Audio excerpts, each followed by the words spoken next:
Mulheres que correm com os lobos. Capítulo 10. As águas claras. O sustento da vida criativa. A criatividade é um mutante. Num momento, ela assume uma forma.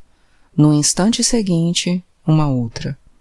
Ela é como um espírito deslumbrante que aparece para todas nós, sendo, porém, difícil de descrever, já que não existe acordo a respeito do que as pessoas vislumbram no seu clarão cintilante. Será que o emprego de pigmentos e telas, ou de lascas de tintas e papel na parede, é comprovação da sua existência? E o que dizer da pena e do papel, de bordas floridas no caminho do jardim, da criação de uma universidade? É, isso mesmo. E de passar bem um colarinho, de criar uma revolução, também. Tocar com amor as folhas de uma planta, reduzir a importância de certas preocupações, dar nós no tear, descobrir a própria voz, amar alguém profundamente, também. Segurar o corpo morno do recém-nascido, criar um filho até a idade adulta, ajudar a reerguer uma nação derrotada, também. Cuidar do casamento como do pomar que ele é, escavar à procura do ouro psíquico, descobrir a palavra perfeita, fazer uma cortina azul, tudo isso pertence à vida criativa. Todos esses atos provêm da mulher selvagem, de rio abarro rio, do rio abaixo do rio, que não para de correr para dentro da nossa vida. Alguns dizem que a vida criativa está nas ideias, outros que ela está na ação. Na maioria dos casos, ela parece estar num ser simples. Não se trata do virtuosismo, embora não haja nada de errado com ele. Trata-se de amor por algo, de sentir tanto amor por algo, seja por uma pessoa, uma palavra, uma imagem, uma ideia, pelo país ou pela humanidade, que tudo o que pode ser feito com o excesso é criar. Não é uma questão de querer, não é um ato isolado de vontade. Simplesmente é o que precisa fazer. A força criadora escorre pelo terreno da nossa psique à procura de depressões naturais, os arroios, os canais que existem em nós. Nós nos tornamos seus afluentes e sua bacia. Somos suas piscinas naturais, suas represas, córregos e santuários. A força criadora selvagem escorre para todos os leitos de que dispomos, aqueles com que nascemos, bem como aqueles que escavamos com as nossas próprias mãos. Não temos de enchê-los, basta que os formemos. Na tradição arquetípica, existe a ideia de que, se prepararmos um local psíquico especial, o ser, a força criadora, a fonte da alma irão ouvir falar dele, descobrir o caminho até ele e habitá-lo. Quer essa força seja invocada por palavras bíblicas, vá e prepare um local para a alma, quer aconteça como no filme O Campo dos Sonhos, no qual um fazendeiro ouve uma voz sugerindo que construa um campo de beisebol para os espíritos de jogadores falecidos. Se você construir o campo, eles virão. O preparo de um local adequado estimula a grande criadora a avançar. Uma vez que esse imenso rio subterrâneo tenha encontrado seus estuários e afluentes na nossa psique, nossa vida criadora tem cheias e vazantes, sobe e desce com as estações, exatamente como um rio natural. Esses ciclos propiciam que as coisas sejam criadas, alimentadas, que recuem e definhem, tudo a seu próprio tempo e repetidas vezes. Criar algo num certo ponto do rio alimenta quem vem até ele, nutre animais que estão bem a jusante e ainda outros que estão nas profundezas. A criatividade não é um movimento solitário. Nisso reside seu poder. O que quer que seja tocado por ela e quem quer que a ouça, que a veja, que a sinta, que a conheça serão alimentados. É por isso que a observação da ideia, da imagem, da palavra criadora de outra pessoa nos preenche e nos inspira para o nosso próprio trabalho criativo. Um único ato de criação tem o potencial de alimentar um continente. Um ato de criação pode fazer com que uma corrente abra caminho pedra adentro. Por esse motivo, a capacidade criadora da mulher é seu trunfo mais valioso, pois ela é generosa com o mundo externo e nutre a mulher internamente em todos os níveis: psíquico, espiritual, mental, emocional e econômico. A natureza selvagem derrama-se em possibilidades ilimitadas. Atua como um canal de vida, revigora, mitiga a sede, sacia nossa fome pela vida profunda e selvagem. Seria ideal que esse rio criador não fosse represado, não sofresse desvios nem fosse mal utilizado. O rio da mulher selvagem nos alimenta e faz com que nos tornemos seres semelhantes a ela, a que dá a vida.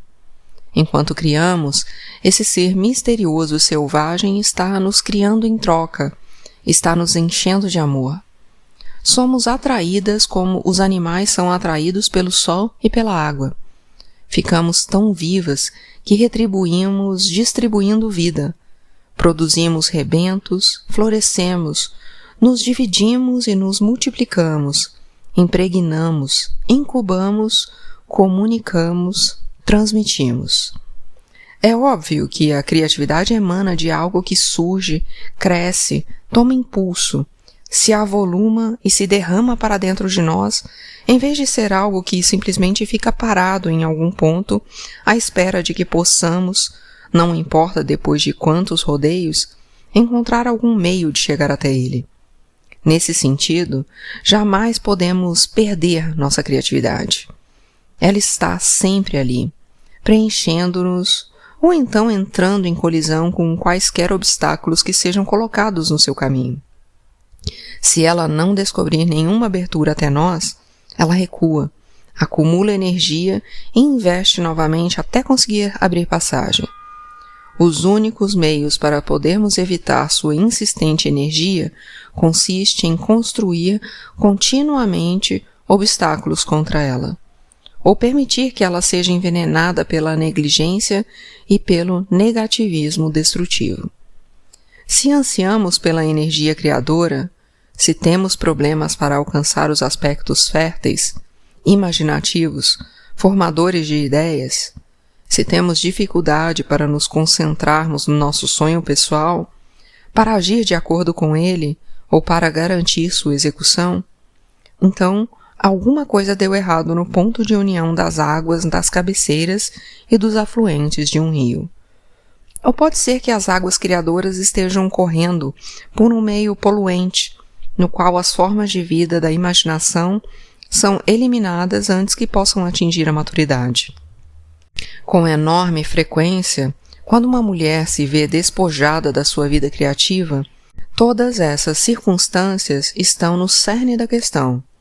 Já que a mulher selvagem é rio abarra o rio por baixo do rio, enquanto ela corre dentro de nós, nós corremos. Se a abertura dela até nós for bloqueada, nós ficamos bloqueadas. Se sua corrente estiver envenenada pelos nossos próprios complexos negativos internos ou pelas pessoas que nos cercam, os delicados processos que forjam nossas ideias também ficam poluídos. Passamos, então, a ser como um rio que morre. Isso não é uma coisa ínfima a ser ignorada. A perda do nítido fluxo criador constitui uma crise psicológica e espiritual. Quando um rio está poluído, tudo começa a definhar, porque tudo depende de tudo o mais.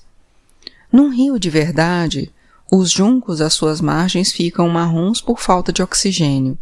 O pólen não consegue encontrar nada que tenha vibração suficiente para ser fecundado.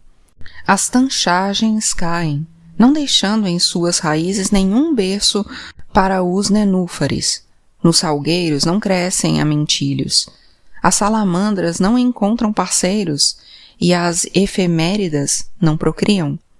Com isso, os peixes não saltam, as aves não mergulham, e os lobos e outros animais que vêm se renovar no rio seguem adiante ou morrem por beber água envenenada ou por comer presas que se alimentaram das plantas que morrem à beira d'água.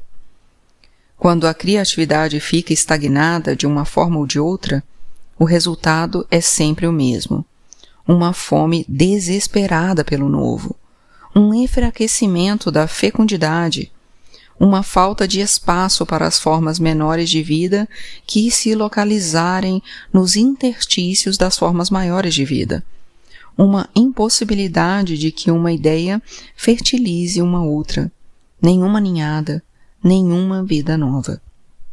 Nessas circunstâncias, sentimos-nos doentes e queremos seguir adiante. Vagueamos sem destino, fingindo poder sobreviver sem a exuberância da vida criativa. Mas não podemos, nem devemos. Para trazer de volta a vida criativa, as águas têm de ficar claras e límpidas de novo.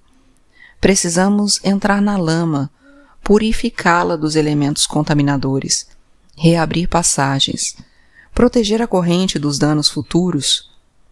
Entre os povos de língua espanhola existe uma antiga história intitulada La Llorona, a Chorona. Dizem que ela teve origem no início do século XVI, quando os conquistadores espanhóis atacaram os povos Azteca Nahuatl do México. Mas ela é muito anterior a esse período. Ela é a história do rio da vida que se tornou um rio da morte. A protagonista é uma obsessiva mulher do rio que é fértil, generosa e que sabe criar a partir do seu próprio corpo. Ela é pobre, surpreendentemente linda, mas rica de alma e de espírito. La Llorona é uma história estranha, pois continua a evoluir com o passar do tempo, como se tivesse uma imensa vida interior toda sua. Como uma enorme duna de areia que se move pela terra, engolindo o que estiver no caminho, aproveitando tudo de tal maneira que a terra pareça pertencer ao seu próprio corpo, essa história se vale das questões psíquicas relativas a cada geração. Às vezes, a história de La Llorona é contada como se fosse um relato sobre C. Malinali ou Malinche, a mulher nativa de quem se diz ter sido tradutora e amante do conquistador espanhol Hernán Cortés. No entanto, a primeira versão de La Llorona que eu vi a descrevia como protagonista numa guerra desagregadora nos bosques do norte, onde cresci. Da segunda vez que ouvi essa história, La Llorona estava enfrentando um protagonista envolvido no repatriamento forçado de mexicanos dos Estados Unidos na década de 1950. Ouvi também a história em inúmeras versões no sudoeste do país, sendo que uma delas provinha de antigos lavradores espanhóis assentados em terras doadas pelo governo. E nela, a protagonista estava envolvida nas guerras desse tipo de assentamento no Novo México. Um rico incorporador tirava proveito de uma filha de espanhóis pobres, porém linda. Ultimamente, recolhi mais 3 versões, sendo a primeira uma história de terror. La Llorona perambula à noite uivando num parque de estacionamento de trailers. A segunda é uma história de uma prostituta contaminada com o vírus da AIDS. La Llorona exerce sua profissão no Town River, em Austin. Na última versão, uma versão espantosa, me foi transmitida por uma criança. Primeiro vou relatar o enredo genérico dos grandes contos de La Llorona e, em seguida, a variante mais recente e surpreendente dessa história.